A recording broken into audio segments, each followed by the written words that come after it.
Cakap dekat Masjidil Haram ni kena jaga mulut. Hari tu awak cakap apa dengan saya? Korang celik tapi buta, tak kenal matahari dan juga bulan. Wow, awak ingat apa yang saya cakap? Oh, bagus-bagus. Saya ingat. Ya, saya ingat. Awak nampak tak dekat luar tu matahari dah terpacak atas kepala? Ha? Oh, maksudnya dah lambat dah ni. Ya, dah lambat. Driver tu dah tunggu berapa jam dah kat luar tu. Apa lagi? Jom. Bawa beg awak. Kita kena pergi sekarang. Okay, bro, chill. Saya kena pergi packing jap Saya bawa beg. Jap Sabar. Cepat sikit. Yo. Tolong, Okay.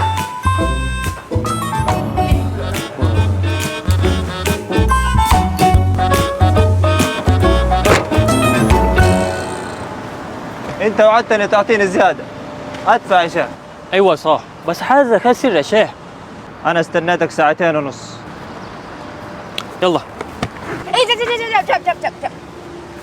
Kita naik kereta ni terus ke Madinah ke? ها يلا. Berapa lama ni? 6 jam. What? Astaghfirullah. 6 jam? Ya. Oh my god. No. Ya Allah, kenapa pula ni? No. No. Astagfirullahalazim.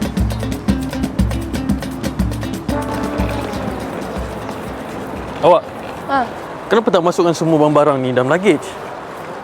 Lah, tadi kan awak suruh saya rushing. Mana sempat nak letak semua barang-barang tu?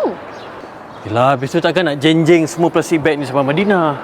Apa, Jing? Jeng-jeng, ni pegang plastik beg ni sampai Madinah. Simpan dalam beg lah. Awak letaklah. Takkan saya pula letak. Nanti kan saya ternampak benda tak... Takkanlah baju dalaman perempuan pun haram. Alah, relaxlah awak ni. Astagfirullahalazim.